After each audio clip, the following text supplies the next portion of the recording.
Welcome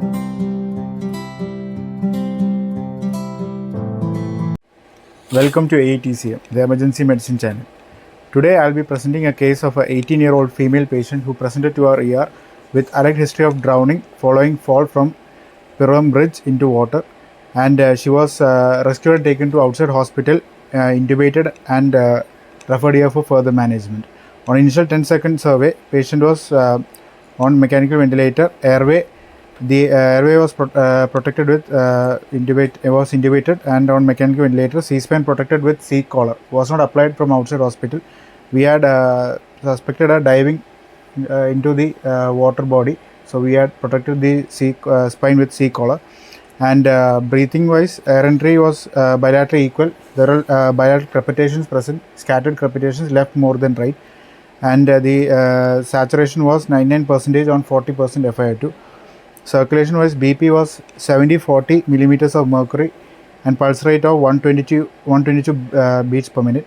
And at this point of time, we had connected the patient to a cardiac monitor, placed a 18-gauge IV cannula, and we had started the patient initially on IV fluid, crystalloids, 0.9% normal saline, 1 liter IV bolus was initiated, and disability wise, GCS was E4 VT M6, but the patient was agitated. Pupils were 2 mm bilaterally equal and reacting to light. Exposure wise, temperature was 99.4 degrees Fahrenheit, and we had actually reassessed the patient as the BP was on lower side, and again reassessed BP, it was 90-60. So we had planned for half hourly monitoring of the BP and planned to start on inotrop if there is any further fall in BP. And adjuncts of primary survey, we had taken a ECG which showed a sinus tachycardia, and ABG wise, the pH was 7.373 and PCO2 of 29.9, PO2 of 96 on 40% FiO2, and bicarbonate of 70. Lactate was 4.4, and sodium potassium was 136 3.7. And we also had done a E-fast as it was not done in outside hospital, and it was negative. And further, coming to the secondary survey, patient with no past no known comorbidities and no past history of any allergy to any medications, presented with alleged history of drowning following fall from the bridge into water, and it was not witnessed by other bystanders, and we don't know if it was an intentional or intentional fall, and some of the onlookers saw it and immediately went to the scene and rescued her and took to nearby hospital, and there she was conscious and obeying commands in the outside hospital, but she had hypoxemia, tachypnea, and there was bilateral crepitations in auscultation, and she was intubated and mechanically ventilated, and outside ABG also showed lactic acidosis, and total counts were also elevated from outside workup, 17,000, and they were referred here for further management. And coming to the head to toe examination, headwise the patient was initially agitated, so we had started the patient on sedation and analgesia with midas morphine infusion, and headwise there was no external injuries noted. C-spine we had protected with C-collar, and chest-wise air entry was bilaterally equal. There were no external injuries present, and abdomen wise it was soft, and there are no external injuries present. Pelvis wise also there were no external injuries present. Log roll done showed no external injuries and no step deformities at the spinal region, and extremities wise the left leg was seen as externally rotated, and further we had went ahead with the investigations.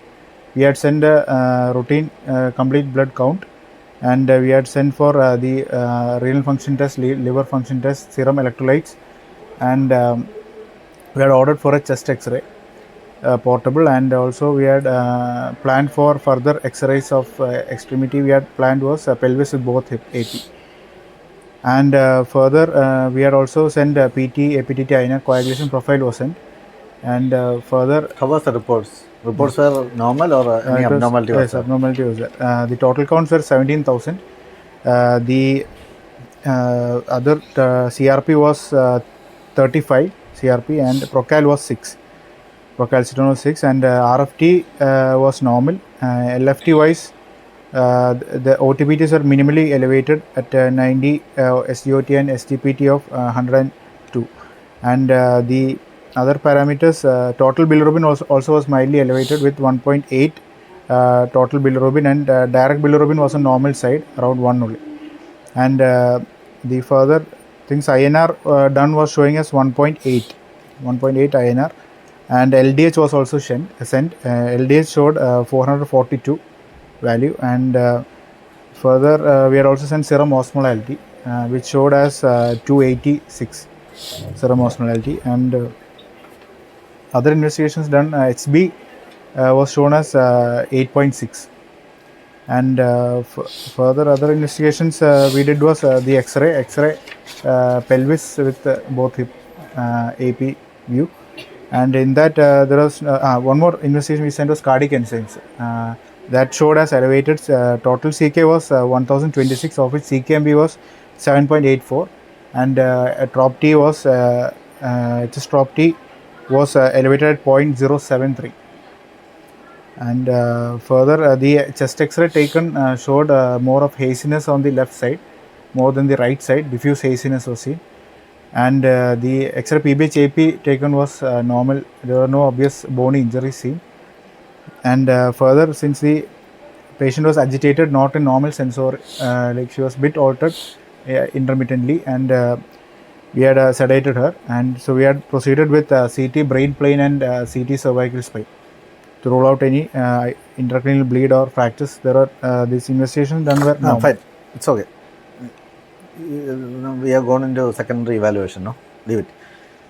So, case of drowning. So, as emergency physicians, what are the areas in which you have to assess a drowning patient? When there the is a pre-hospital care, Yeah. and there is a emergency care. Yeah. Okay, then there is critical care. These are three areas is where the drowning treatment happens. It's not only in hospital. Pre-hospital is very important in this case, and emergency medicine has a role there. So if at all you got a call saying that nearby your hospital a patient has had a drowning incident, be it onto a river or a lake or well, doesn't matter, had a drowning incident, and you are supposed to send an ambulance to collect. So you will be sending a doctor or a EMD with the ambulance, right? So what are the instructions you will give to them? What is the pre-hospital care of drowning part? So first of all, once we take the patient, rescue the patient, we'll have to see for the initial breathing movements or the central pulse. No, that's a different. It's not then initial. The receiving of the patient itself, we have a role. What is the receiving of the patient? Patient should be received on spine board. That's very important. Yes. Once the patient is rescued by the fire force team, but the moment we take in the patient for pre-hospital care, patient should be received in spine board. Patient should be put on a C-collar. All drowning cases has to be treated like a trauma case, not like any medical case. It's a trauma case unless you rule out trauma as such. Why? Because any fall history to the water body can cause blunt trauma to the body. Okay, this is especially true if the patient has fallen to a well. Shallow. Not really shallow water, it's well, because well has reinforced surroundings. So when falling down, patient can hit multiple body parts over the reinforcements, can develop injuries, can develop fractures, can develop spinal injury, pelvis injury. Patient can land on angles causing angle fractures, can have neck injury by hitting over the head. The well itself might be having very little water to prevent the force of collapse, causing multiple contusions or fractures. So that fall from height part has to be taken care. That's why this becomes a trauma case. Okay. Similarly, in spite of this, if you are saying this patient jumped from a bridge, right? So obviously there is nothing for her to hit on her way down. It is air and water. But then also you need to think about trauma. Load. Why? Because diving will cause axial loading onto the diving will not cause. The question there is whether the patient knows how to swim or not. So that is one of the good histories you need to ask either on arrival of the patient in ER, you can ask the bystanders whether the patient knows how to swim, or when you receive the patient, because a person who knows to swim knows how to jump into the water. Okay, but if you are falling onto the water with increased body surface area, with flail arms and not in a streamlined position, the body of water will act like a piece of concrete or land itself. So there will be significant blunt trauma to your thorax, face and your body surface areas. You can have multiple fractures. You can have cervical injury. How? There is hyperextension or sudden stoppage of your fall. Because of sudden stoppage of your fall, you can have hyperextension injuries. So these are the injuries we should suffer. This is why we should receive the patient on spine board and should put on a C-collar as soon as possible. Now, even though we say C-collar has to be put up, as you told, patient's sensory assessment, central pulse assessment is very important. So this patient has to be conscious for this to proceed. If patient is not conscious, obviously ACLS will take priority over trauma care. So whether patient is conscious or unresponsive, definitely assess central pulse and start. If not central pulse, start CPR. That is holds true. But if a patient is conscious, patient should be on spine board. C-collar, a rigid C-collar should be put on site itself and plan to shift the patient. What else? So what else will you do on site? Once the patient is on site, we can, after securing the C-collar, and we can spine board, do a log roll and do a into a recovery position to keep the water out of recovery position placement can be put, but that is only if patient is having, in all, for example, you are taking the patient from the site, right? Do you want to put the patient on recovery position? Every patient do you want to put? No, if unconscious. No. Not only unconscious, if airway occlusion features are there, if you are having gurgling in the airway, patient is conscious or patient is drowsy, but there is airway compromise, you can put on the left lateral position, recovery position, and try to drain the secretions.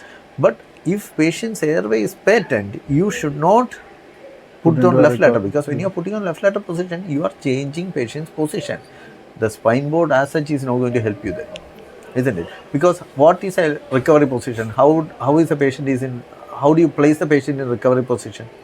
We place onto the left lateral side, and we'll also flex one leg over the other leg. And left upper limb should be flexed and put under the head. The head should be flexed and pointed downwards. Entire midsection rotated 90 degrees, and the opposite side, that is right lower limb, knee should be flexed, hip should be flexed over to the side. So basically you are pointing your airway downwards for drainage of secretions. But when you are doing this, you are obviously changing the spinal position. So unless you have airway compromise, recovery position is not required for all patients. Okay, if you have airway secretions, if you have a suction device in your ambulance, that is the best thing rather than recovery position. If you don't have, you do not have a equipped ambulance, then only recovery position should be used. Okay. So, but think about, if you get a call for drowning, obviously you are going to send a equipped ambulance. So you don't want a recovery position. You are going to clear the airway. What else? What are the other on-site managements you need to do? If there is any airway compromise, we'll have to give a jaw thrust, because already C-collar we have placed. Okay, airway maneuvers we have to try. And if we are seeing any foreign body locally in the mouth, we can do a finger sweep maneuver only if we have localized foreign body. And do not do a blind sweep. Just if you are visualizing a foreign body, you can do a finger sweep maneuver and take it out. Okay, so airway maneuvers should be done to improve the airway passage and look for foreign body. Blindly do not suction the patient or do not put your fingers in. You should either see a foreign body in which you can try to remove it with your hand or with a forceps if patient is allowing. If you are having secretions, you should use suctioning. And what suctioning should be used? A soft flexible suctioning device should be used. Unless there is huge foreign bodies, Yonker suction is not required, because when you do suctioning, what is the complication you are expecting? gag reflex. You are expecting a gag reflex in a conscious patient, and that is going to stimulate vomiting, and patient's airway can be further deteriorated. So unless airway compromise is there, regular suctioning or using rigid apparatus for suctioning should not be done. Blind insertion of fingers to look for foreign body should not be done, because if there is a foreign body which is not obstructing the airway, you can push it deep. So if you are doing a airway sweep, it should be under vision.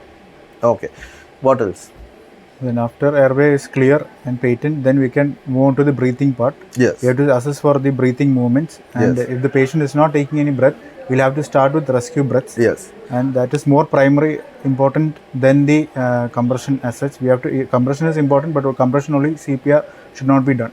Yes, ideally. correct. So initially we told patient is conscious or not conscious. In an unconscious patient, obviously central pulse, and we are starting CPR. But if patient is conscious or a patient is drowsy and patient is having tachypnea, your airway is clean. When you see a tachypnic patient or reduced respiratory effort patients, what you need to start is rescue breath. Rescue breath has the most important effect over there. How much rescue breaths will you give? 5 rescue breaths. 5 rescue breaths minimum you should start giving before you go for any other intervention. So 5 rescue breaths you can give, but when you give rescue breaths, make sure you are not hyper inflating or increased pressures are not given to a bag mask ventilation, because patient has already drowned, might have aspirated a lot of fluid onto the abdomen, stomach. So patient's stomach might be full. So if you are giving a significant positive pressure, patient can again vomit. But rescue breath should be tried first. Once rescue breath is tried and patient's sensorium improves or patient respiratory effort improves, you can start on supplemental oxygen. Supplemental oxygen can be started. If patient sensorium is not improving or respiratory effects are not improving, then you can think about resuscitation. On-site intubation, if you have the people available for that level of expertise, you can go for it, or else early bag mask ventilation, supportive ventilation with bag mask, and transport to the center will be much more adequate. Okay, so that is breathing part. So rescue breath followed by supplemental oxygen. So rescue breath initially, if for a patient with a reduced breathing function. What about a conscious patient or a drowsy patient with a good enough breathing response? Patient's breaths are good, airway is good, breaths are good. You check for saturation. You check for saturation. If you get a desaturation, put the patient on supplemental oxygen. Or if patient is having tachypnea, put the patient on supplemental oxygen, because usually patients on drowning will have some amount of aspiration. So putting supplemental oxygen is going to help the patient. So don't be shy away from supplemental oxygen as such. What else? Then once we have cleared the breathing part, we will have to check for the central pulse. And central pulse is checked initially. After breathing, if you check central pulse, you are wasting time. What else? Then if we are pulse was absent that time, then we have to go with the. No, that was initial. That cardiac arrest management we are not going to discuss. Drowning cardiac arrest is an entirely different topic, or we'll discuss as different. This is a conscious or a semi-conscious patient with the central pulse we are managing. So we have given supplemental oxygen. What else? In exposure wise, we'll have circulation wise. Circulation wise, if the patient, if we are able to check the BP. Peripheral pulses. You check for peripheral pulse, check for heart rate. If patient is already having tachycardia or low blood pressure, you can start on IV fluid. If not, IV fluids is not required, but a emergency cannulation should be done. If a pre-hospital team is there, emergency cannulation can be accessed, because on transport also patient can develop complications. So a cannulation can be tried on site. What else? Circulation. Then disability wise we have already. So disability is basically 2 disabilities you need to assess here. One is consciousness. Central GCS. Consciousness. GCS. Consciousness can be due to what? Consciousness can be affected due to what conditions? Consciousness can be affected in like if there is hypoxic. Ischemic. So drowning causing hypoxia. Hypoxia causing decreased cerebral functioning, causing low sensorium. That is one thing. That is why supplemental oxygen we should give. That is one part. What else? Or else it can be a non-convulsive. Traumatic brain injury. Traumatic also, brain traumatic injury is brain a possibility. What else? What if this is a prolonged drowning? Like you got the cold. hypothermic patients will Yes, be hypothermia is a possibility. No, hypothermia as such in our part of the world, like in India, hypothermia usually is not going to develop due to drowning because we do not have hypothermic areas, right? Like maybe Jammu Kashmir, Himachal and all, maybe. But towards the south, our water bodies are not very cold, but they are colder than the surface temperature. So prolonged drowning, patient can develop hypothermia. Hypothermia can cause decreased mental function. So decreased sensorium has to be assessed with GCS, obviously.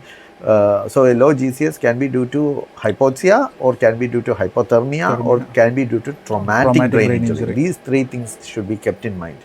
What other, if patient is conscious or patient can obey his commands, what other disability will you check for? So if she's Fractures moving, is not in disability. She's moving all four limbs. Yes, spinal injury. Focal deficits. So if patient is conscious, obeys command, spinal injury should be checked into. Look for quadriparesis, quadriplegia, or paraparesis, or paraplegia. That part you can check. You just ask the patient to move their fingers and move their toes. If they can do, grossly we can say that spinal injury may not be there. Grossly, but we need to check that. But this is on site we are talking. The idea is to assess rapidly what are the complications patient is having, to convey the information to emergency department, not to treat. Okay, so disability, then pupils you have to check for any pupil asymmetry. As I told, on site you are not going to treat the patient.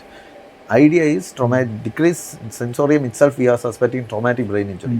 Pupillary size is not going to change. Treatment on site. We are saying pre-hospital, right? So decrease sensorium means we are suspecting traumatic brain injury, shift to hospital. Okay. What else? After the disability, what? Exposure wise. Exposure. What is the importance of hypothermia can occur. So remove all the wet clothes. Remove all wet clothes. Dry the patient and provide blanket. Warm blankets and shift. So primary survey on-site assessment is very important in a pre-hospital care. Now obviously treatment of a unresponsive patient with a absent central pulse is different. That we will deal later. Now this patient now is shifted to your hospital, or this patient was shifted to another hospital and referred to your hospital. What are the main things? As we told, airway, as you told, again you should assess for airway compromise, whether secretions are there, foreign bodies are there, and need of intubation should be looked into. What are the criteria for intubation in a drowning patient? Intubation, if the patient has a reduced sensorium, GCS, with inability to protect the airway. So inability to protect airway as such is a criteria. Then hypoxemia refractory. That comes in breathing, right? So in airway, inability to protect airway and foreign bodies. Foreign bodies. Visible foreign bodies are there. We may have to intubate the patient to make sure that doesn't cause airway obstruction. That is not airway patency, it is airway obstruction. Patient can aspirate the foreign body and cause airway obstruction. So this is indication for intubation. Intubation, if it is done, it should be done in inline stabilization. Okay. So that is in airway. Breathing part. Breathing part, if there is any hypoxemia is not responding to our usual manual, supplemental oxygen, NIV. Will you put positive airway pressure? If it is a reduced sensorium, we can't anyways start on NIV. True, but will you put positive airway pressure ventilation? Means NIV in this patient. This is a drowning patient. Ideally not, because they aspirate gastric. Yes, gastric aspirate. It's a drowning. Patient must have aspirated water to the lungs as well as to stomach. You should not put NIV here, because if you put NIV, there is a reflux vomiting that is going to happen and patient will again aspirate. So do not refrain from putting NIV. If you think there is significant hypoxia not responding to a supplemental oxygen, put the patient on ventilator. In all cases, you may not have. Like for example, patient progressively became breathless. For example, this patient came to you with a 5 liter oxygen. Patient has tachypnea, patient has mild hypoxia, but over time patient is developing hypoxia. But what can you do other than NIV? You are in a position where you don't have to intubate. Patient is not sick enough to intubate. Like patient is not in pulmonary edema. For this patient, no, you had got a hypronasal candle. Yeah. So this patient has got a left-sided opacity, right? In the left side, right side is clean. The patient has some amount of hypoxia. You have put the patient on oxygen, supplemental oxygen. Patient is not improving, and since drowning, you don't want to put on an NAV, but there is not clear indication to intubate the patient. If in that case, HFNC you can use. Okay, so maybe the flow of oxygen is the problem that is faced by the patient. So you can use HFNC in this condition. Okay, so that comes in breathing part. You check for auscultation. What and all things will you check for? You have to see for any crepitations, reduced air entry because of any foreign body blocking any bronchus. Yes. Or crepitation due to the liquid air. Normally, what you will get is crepitations and wheeze. Isn't it? If he has aspirated foreign body also, that is going to present as wheeze. Aspiration of fluid into the lungs will cause reflex bronchospasm causing wheeze. So wheeze and crepitations is what you usually get. Usually it will be bilateral. Isn't it? So we want to know how much it is affected. So whether it's just basal areas of lung or entire area of lung. More areas are affected, worse is patient's respiratory status of the patient, right? Okay. So auscultation, you will check that. What else? In airway, do you check for any special sounds or something? Stridor. If stridor is there, what will you suspect? Foreign body. Foreign body. Obviously, first is foreign body. What else? Reduced consciousness, then there can be tongue fall. What do you mean is tongue fall, right? What else? Spasm, laryngospasm. So that is a special scenario that happens in drowning. We'll discuss that. But stridor on presentation, drowning is not persistent. It's a transient episode, but it can happen. So you need to keep in mind, patient can have stridor. Patient can have stridor due to trauma also. When patient lands on the water, there can be tracheal or laryngeal injury causing laryngeal spasm or laryngeal edema causing stridor. So stridor need to look into. Similarly, in breathing, you told reduced air entry can be due to aspiration of foreign body causing reduced air entry. What else? If patient is having pneumothorax, it can be trauma. We are looking at a traumatic patient. Not only drowning, you are looking at a trauma. So pneumothorax can be there. So pneumothorax has to be ruled out. Subcutaneous emphysema should be looked into. Inspection itself, bilateral equal air movements are there. If not there, palpate and see for fractures. If fractures, more chance for flail chest because it is a blunt trauma, isn't it? Entire chest wall is affected. So blunt trauma, more chance for flail chest. Look for flail chest. Subcutaneous emphysema. If subcutaneous emphysema is there, you are looking at a pneumothorax. If subcutaneous emphysema is not there also, it can be pulmonary contusions. So patient on vomiters, or if you are trying to intubate the patient, look for blood coming from trachea or trachea secretion having bleeding. That part you should, like a trauma patient. What else? In circulation. In hospital, you will put 2 large curve IV cannulas. And if the patient is in hypotension. Will you start fluid for all patients? Not for all patients, only if the patient is in hypotension. Yes, only in hypotension you need to start fluid because already patient has aspirated water. Be it stomach, be it lungs, intravascular volume should usually will be elevated. So you don't want to give unnecessary fluids, but hypotension is there. Primarily, any hypotension, fluid bolus is the primary management. What else? Isotonic fluid should be used. Isotonic fluid should be used. But is any peculiar thing in isotonic fluids you should look for, or you should give any peculiar isotonic fluids? It's drowning, right? We told. It can be hypotonic or hypotonic in the drowning wise. No. That part is complications of drowning. Fluid. Ideally, we should use warm fluids. Warm fluid should be used. Depending on the temperature. Normal isotonic fluids are room temperature, which is less than systemic temperature. So, if patient has already drowned, there is elevated risk for hypothermia. We don't want to contribute to that hypothermia.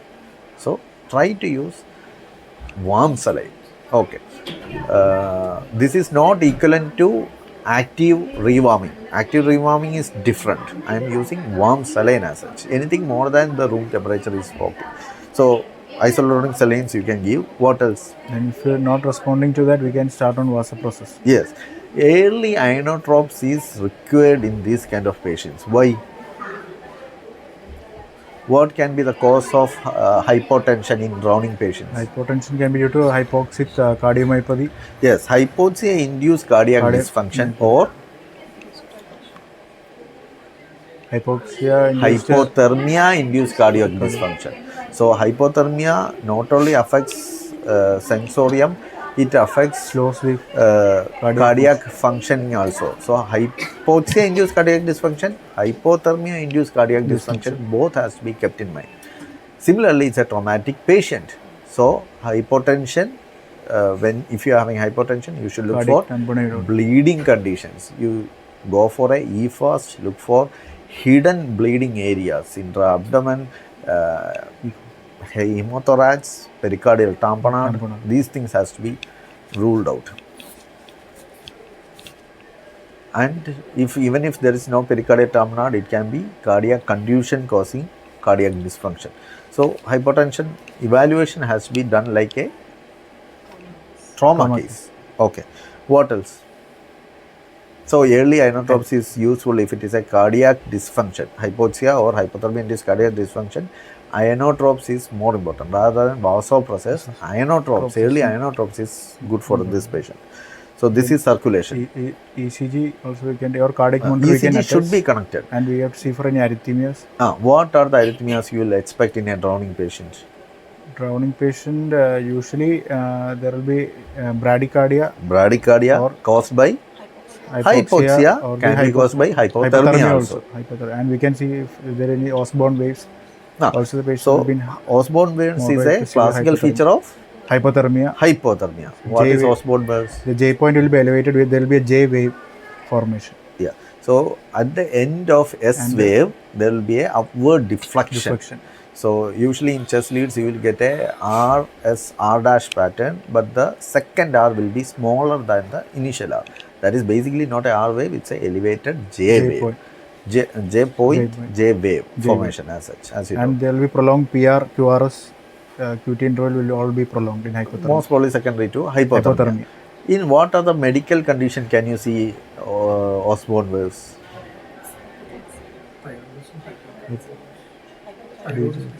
Yeah, hypothyroidism, myxedema coma. In a myxedema coma, usually Osborne wave is a feature of hypothermia. So condition that causes hypothermia, you will get Osborne wave. Medical condition is myxedema coma. Okay. So you will get bradycardia. You can get bradycardia with Osborne waves, or you can get tachycardia. Because if at all patient doesn't have significant drowning part, that stress causes tachycardia. If patient is having hypotension, that can cause tachycardia. So bradycardia, tachycardia, or Osborne waves. These are the common ECG findings that we will get. So you should take a ECG and find. What else? Ventricular arrhythmias also can present. Hypoxia can cause ventricular arrhythmia, but underlying ventricular arrhythmia goes, we are looking at unstable patient, right? After that, after circulation, in disability. Disability wise, as we said, we have to assess for the pupils. Yes, pupils. GCS pupils. Anisocoria is what we are looking for. Then the anisocori, we have to do the resuscitation for that 30-degree head end elevations, 3% saline. That we need to diagnose first there is brain injury before starting all those things. So if anisocoria is there, we will go for a neuroimaging. But most importantly, after anisocoria, what else will you check for? Any focal neurological deficits? Yes, focal neurological deficits, as we told earlier, to spinal this thing. But you got a fully sensorium patient. GCS is 15 out of 15. You need to check for cervical spine instability. You need to palpate and look for posterior inline tenderness, whether it is there or not. Because that will tell you whether there is a spinal injury or not. Once that is done, you can log roll the patient and check for spinal tenderness as such. Okay, because patient may not have quadriparesis or paraparesis, but can have spinal tenderness, which predisposes the patient for have a fracture. So disability you need to check there. And similarly, in disability you should look for long bone fractures, because if at all the patient is having hypotension, it can be long bone fractures, femur fracture, pelvic injury, unstable pelvis injury, all these things in disability itself you should rule out. Then exposure. GRBS. You have to check if there is GRBS, reduced obviously, sensorium patient, you have hypoglycemia. to rule out hypoglycemia. Yes, hypoglycemia should be ruled out. The exposure wise, we'll have to, as we, or if not done in pre-hospital, we have to remove the wet clothing, dry the patient. Yes, so Provide if warm not, blankets. unfortunately, pre-hospital people didn't remove the wet clothes, we have to remove that. If this patient comes, drowning like patient comes, like traumatic patient, we are not only doing vertical assessment, we can do horizontal assessment. Multiple doctors are there or staffs who are trained in ATLS is there. Multiple things can be taken care. Then exposure, that is removal of wet clothes, can be done alongside our assessment. We don't have to wait till reaching exposure to do exposure management. Common sense is to remove all the wet clothes initially itself, isn't it? But removal of wet clothes, drying of the patient, and checking for temperature. What is normal temperature? Normal temperature around 36 to 38 degrees Celsius. Okay, so this patient had around it was on higher side actually. It was doesn't matter. Tell how much. 99.4 degree Fahrenheit. Where did you check? Axillary temperature was checked, but we should actually check the core temperature.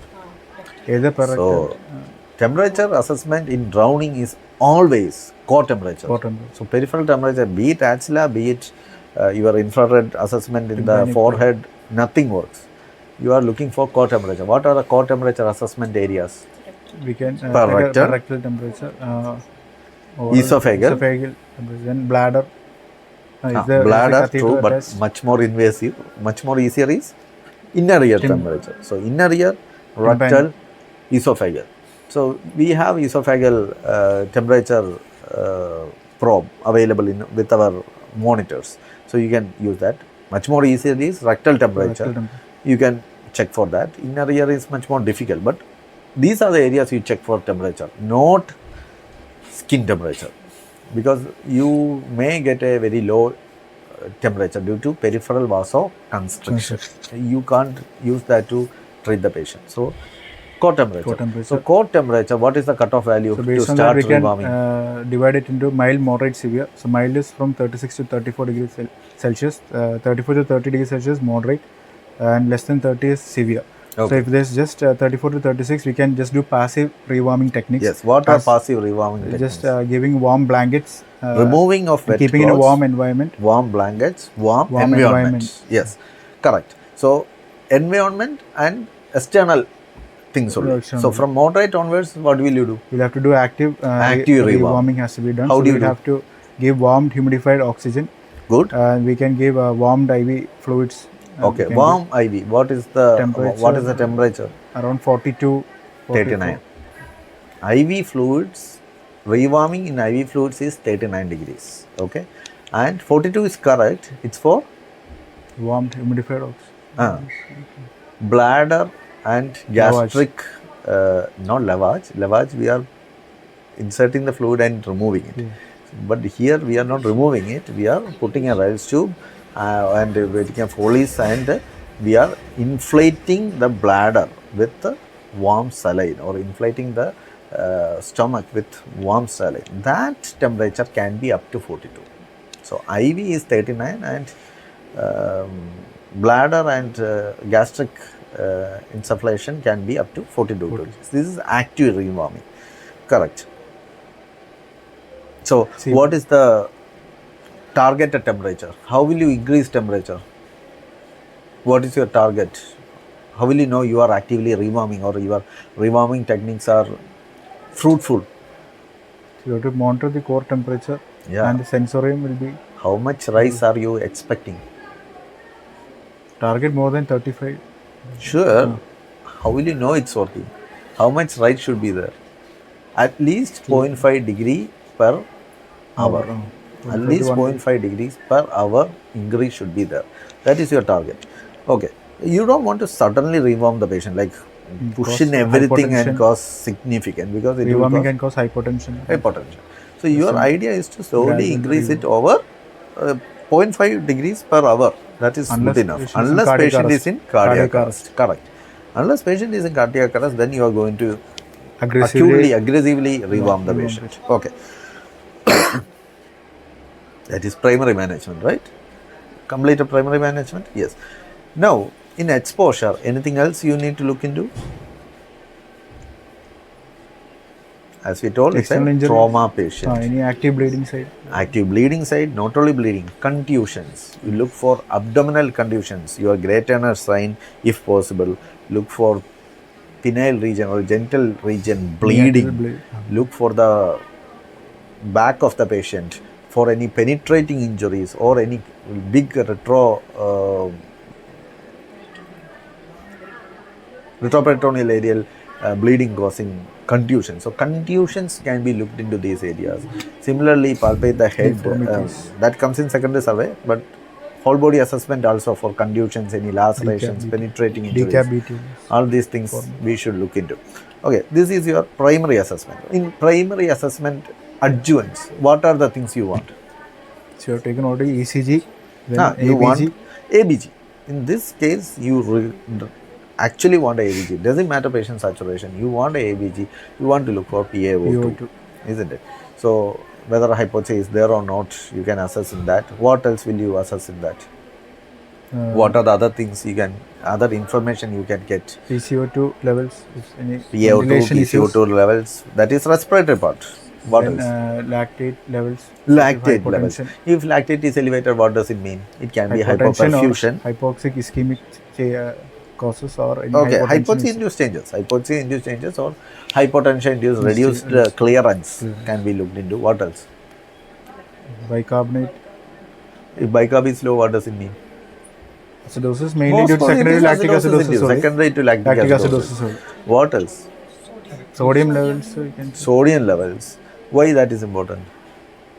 You can see for hypernatremia or hypernatremia according to the area of drowning. Which is a theoretical concept, but we'll discuss that. So in ABG, these things you look into. ECG, as we already discussed, bradycardia, Osborne-Wells, tachycardia, arrhythmias we will look into. What else? EFAS. EFAS you want to look for any hidden bleeding areas. What else? Adjuncts. That's enough? That's enough. Okay. Now, trauma series X-rays in adjuncts. So that is a chest X-ray and a pelvis X-ray. Unstable pelvis injury and X-ray for ruling out hemothorax, pneumothorax, fractures you can take into consideration. Fine. This is primary survey. Now, secondary survey as such will go into trauma. We will concentrate on drowning. What are the types of drowning? Drowning that you know. As such, theoretical there are different classes, but clinically we have to treat as the same itself. So drowning. What are the theoretical classes? It can be it can be either a complete drowning or it can be near drowning. Near drowning is like dry drowning. Dry drowning, wet drowning. All these are theoretical. All these are taken out. It should not be used. There is only drowning. Fatal drowning and non-fatal drowning. That is the only two drowning now. Yeah. So, non-fatal drowning is any drowning in which patient is rescued during the drowning before cardiac arrest happens. Another one is in cardiac arrest. So, basically it is management. Fatal drowning is in which you start for CPR and non-fatal is when you have to adjuvant treatment other than the treatment. So this is a non-fatal drowning. Okay. Now in non-fatal drowning or in fatal drowning depends on the place of drowning. What are the differences that? It can be salt water or fresh water. Fresh water and salt water. What is the why that is important? Fresh water is more of a hypotonic kind of solution, whereas so basically osmolality of the fluid. So according to osmolality, theoretically there are changes that can happen in your body. You are supposed to look for it. Very rarely you will see them. So let's first see what are the theoretical changes you are expecting. What are hypotonic? If a patient gets into the lungs, it will reach the alveoli. It can destroy the surfactant, and in the circulation wise, it can with hypotonicity the water can enter into the cells intercellularly and can cause hemolysis and other changes. Yes. Hyperkalemia, intercellular So hemolysis when related there is a changes. fresh water drowning like this, right? She jumped into a lake, right? So fresh water drowning, osmolality of the water will be much more lesser. Yes, sir. So once it reaches the lung, the permeation of water into the blood vessels are much more Much more faster. faster. Intracellular fluid shift can happen and cause significant edema, systemic edema. And theoretically, edema. patient doesn't develop pulmonary edema, isn't it? Theoretically, freshwater drowning doesn't develop pulmonary edema because water shift is from lungs To the into the circulation. system.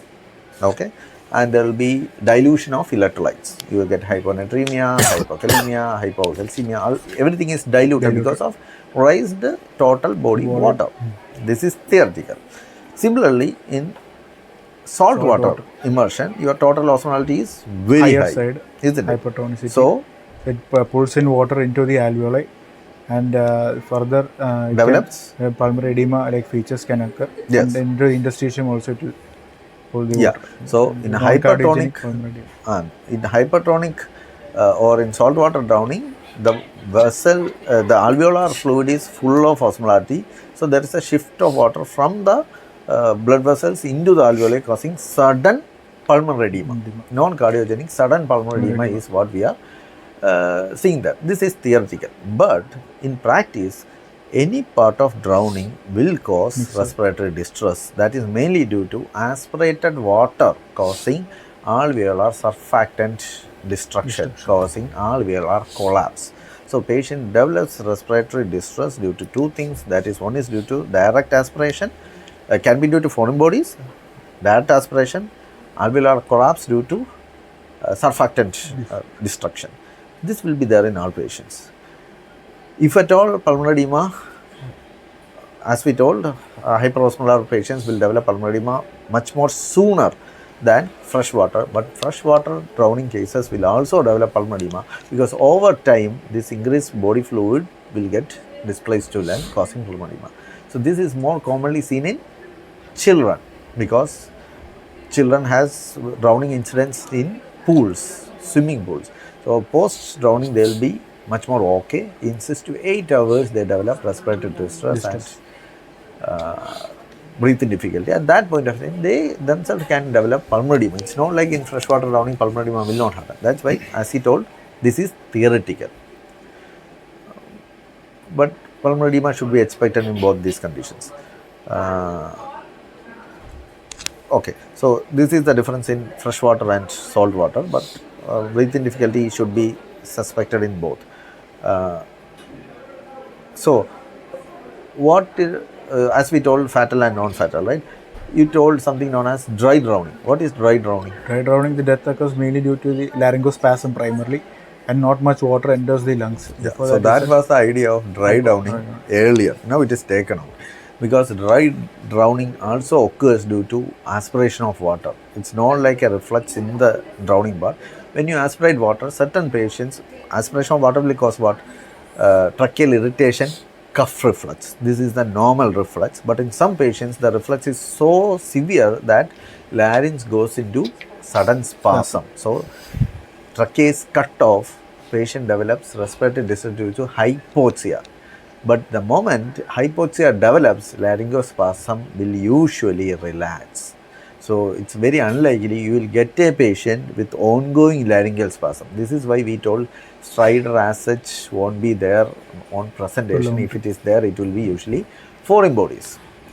But if at all this patient develops laryngeal spasm, you are having a patient with drowning or trauma, patient is having laryngeal spasm, you will have difficulty to intubate, right? How can you negate that problem?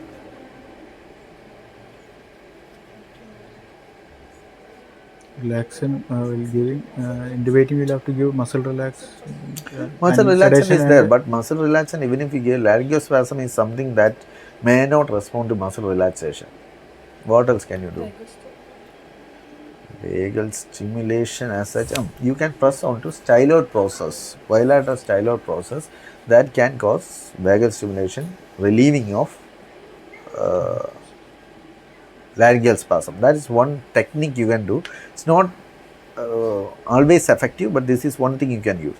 Second thing, you use narrow tubes, smaller size tubes to get a airway placed inside, but you should always be ready with a surgical airway. So that is dry drowning idea is laryngospasm. Now, what are the other clinical severity of drowning? Is there any severity of drowning as such? Scale. Yes, grading. Scale. For a drowning patient presenting to you, is there any severity? So initially, based on, we'll divide it. If the patient is dead, it will be last grade. Then grade 6 will be without pulse and in cardiac arrest. Yes, Basically grade 6 is in cardiac arrest. So you have a grade scale from 1 to 6 is there. Then there is another grade scale. The older one is a 1 to 6. 1 to 6 is basically a drowning patient presents to you with no mild respiratory distress but no crepitation, that is grade 1. Then basal crepitation is grade 2. All over lungs is grade 3. Patient is having severe distress with hypotension grade 4. Non-recordable BP grade 5 and cardiac arrest grade 6. This is the oldest one. But there is in children, in adults it's not there. In children, IAP has released national treatment guidelines. I think in 2022, Indian Association of Pediatrics has released national treatment guidelines. In there, the scoring system is much more simpler. It is mild, moderate, severe. So basically the assessment is in two phases. One is respiratory component, and the thing is hypoxic component. So mild is patient is having normal breathing, some reflex irritant cough because of aspiration, tracheal irritation, irritant cough will be there. Sensorium is full. So that is mild. Moderate is basically patient is having a bit of difficulty in breathing, some respiratory distress is there, and patient is having drowsy to decreased sensorium.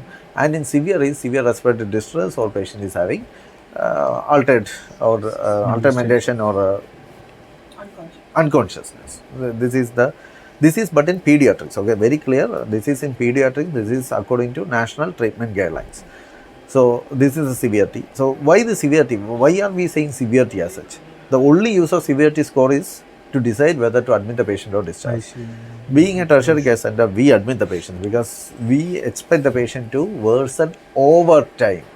Be it freshwater drowning, saltwater drowning, we expect symptoms to worsen over time. So we always advise to admit the patient. But if you are resource limited situation, or if at all the patient is insisting on discharge according to severity, grade 1 or mild symptoms are the only patients you can discharge. And even discharge should be after 6 to 8 hours of observation only you should discharge. 6 to 8 hours is the time you give the patient to see whether the patient is progressively worsening or not. Okay, as we told earlier, freshwater drowning can cause pulmonary edema, not then itself but over hours. That's why that 6 to 8 hours of observation is there.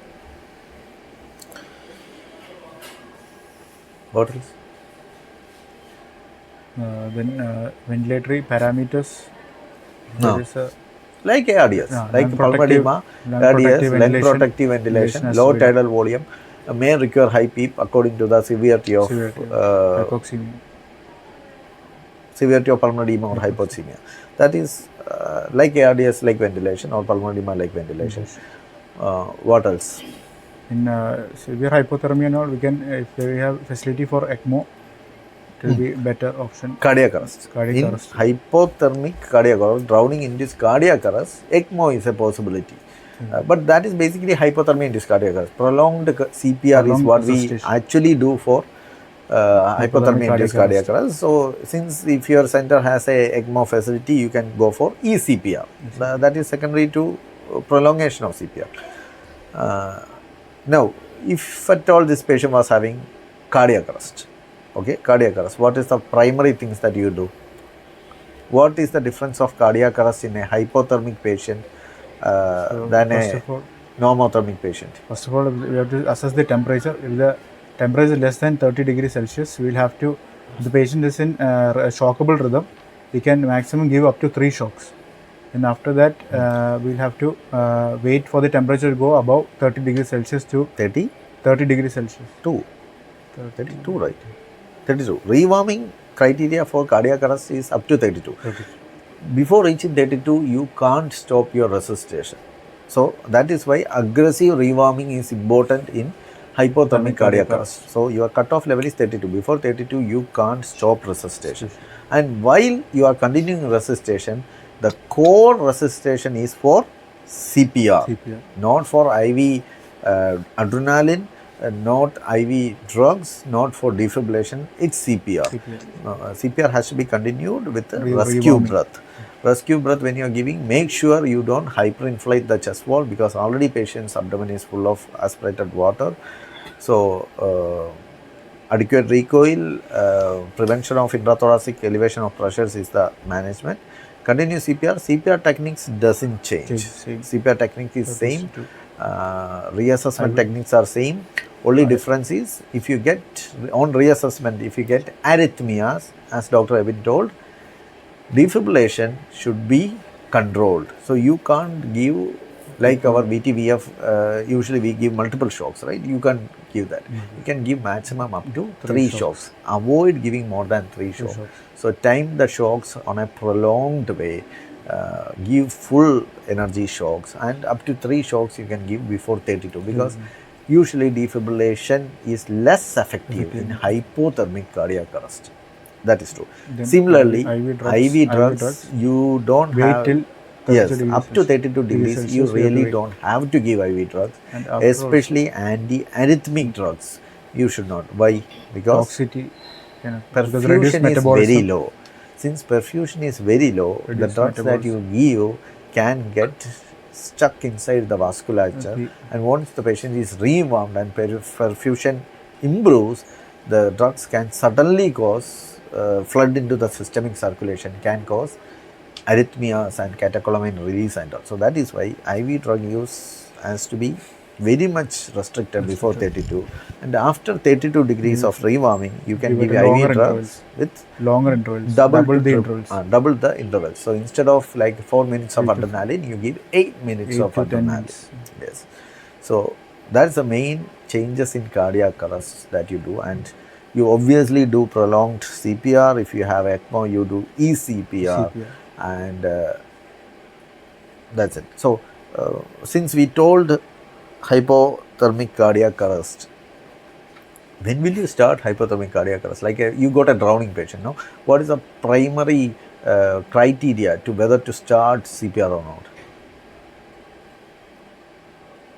So like you told pre-hospital, right? In pre-hospital, we told accepting the patient and doing certain things. And during acceptance, while the rescue is happening, you can ask questions, right? Or patient was brought to you or by the bystanders after rescue. What are the questions you need to ask? When was the last witness normal, or was it witnessed? How many duration of drowning? You need to know the mechanism. You need to first know how the drowning happened. Was it an accidental thing? Like, for example, road traffic accident. In the bridge, there was an accident and patient was thrown into fluid. So that trauma history is made, or whether it's intentional is required. Whether patient was already in the water when the drowning happened or not. Whether patient was swimming when drowning happened. Why that was important? Because traumatic injury. Less chances of trauma if patient was already swimming. But if patient is already swimming, what other history you need to ask? Whether patient is a competent swimmer or not. If it is a competent swimmer, you need to rule out. Alcohol, intoxications and tell. Somebody. Homicidal. That is true. That is why we told competent swimmer or not. For example, if patient is not a competent swimmer, someone can push them into water. But more than that, if it is a competent swimmer, you need to rule out toxins, primarily alcohol, other recreational drugs. What else? Patient must have developed seizure when they were swimming. That can be. Patient might have developed MI when they were swimming. Patient might have developed CVA when they were swimming. All these things will decapacitate the patient for swimming and getting into safety, right? So medical causes for drowning Drowning. has to be ruled out if it was a competent swimmer already on water. If it was non-competent swimmer, you obviously have to be think about homicide and other injuries as such. That is true. What else? So that is the mechanism part we are talking about. What else? Once the drowning has happened, what is the important questions you The need to ask? duration of Duration of important drowning. for That's outcome. very important. That is two Less than reasons. 5 minutes is better outcome. Neuroprognostication and complication. Less than 5 minutes has much better prognostication rather than more than 5 minutes, and more than 25 minutes has very poor prognostication. Unless patient is in hypothermia before the Unless fall patient or is in the hypothermia, is in cardiac arrest. But patient was not in cardiac arrest. Patient was drowning. For example, patient fell into the water. Patient is splashing around. Patient is keep on aspirating. At that moment, if patient went into cardiac arrest, hypothermia is advantageous because total body oxygen demand is low. So what you are saying is correct. But if patient didn't go into cardiac arrest, the more the duration, more possibility of complications are there. So less than 5 minutes, better prognostication. More than 20-25 minutes, bad prognostication. Age. Children and young age group like teens has better prognostication. Adults obviously have less prognostication. What else? What are the other questions you need to ask? Other than duration, what is the next question? After rescue, did the patient have spontaneous breathing or rescue breath had to be given? So that gives whether patient's respiratory efforts were preserved or not. And the final question is whether any resuscitation had to be done or not. Example like CPR. But in our part of the country, what is another important question you need to ask?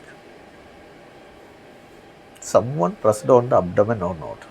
That's very important because all media shows as like post-drowning you need to press onto the abdomen of the patient. That should not be done. That should not be done because water being in the stomach will be pushed into the airway and patient will aspirate. So that part we need to ask it, because if they say that we tried removing water from stomach, that means that you have a patient who has most probably aspiration problem. Okay.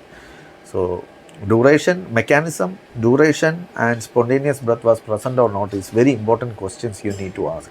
And any drowning patient, more than 1 hour of rescue effort, and you get the patient after 1 hour of drowning and central pulse is not there, your cardiac resuscitation is not going to be fruitful and can be either withheld or can be stopped earlier, because the moment you start CPR, unless you rewarm the patient, you can't stop. Okay, so more than 1 hour of drowning history is there, there is no need for starting at all. Less than 1 hour, obviously you are going to start CPR and active management as such. This is it, right? Now, as you told, clear water, fresh water drowning, salt water drowning is theoretical. Actually doesn't have much of a practical aspect. Correct. But does the source of water has any importance at all? Because the organism or the infection. Whether the water was dirty or not. If the water is dirty, obviously you are going to aspirate a lot of microbials and high risk for infection. Not only lung infection, GI infection. So adequate antibiotic coverage may require. Ideally, in drowning, prophylactic antibiotics are not required. But if the water source is bad, you may have to. And maybe a fungal. So this is it, right? Now, what is drowning as such? What is the definition of drowning? Drowning is the respiratory impairment due to a submersion or immersion in a water body. What is submersion? Submersion. What is immersion? Splashing fully in water, not getting up. If the head and body is submerged into the water, you say it as submersion. And if it was head alone, you say as immersion. But both constitute drowning. For example, children while playing can fall into buckets which contain less amount of water. Their head may be immersed in the water while body is out. they can drown. This is why some patients drown in very less water, especially if they are intoxicated. Under the influence of alcohol, their self-preservation responses will be diminished and they can drown. And another thing with less water can be laryngospasm, cuts in hypoxia and drowning. Anything else? No, right?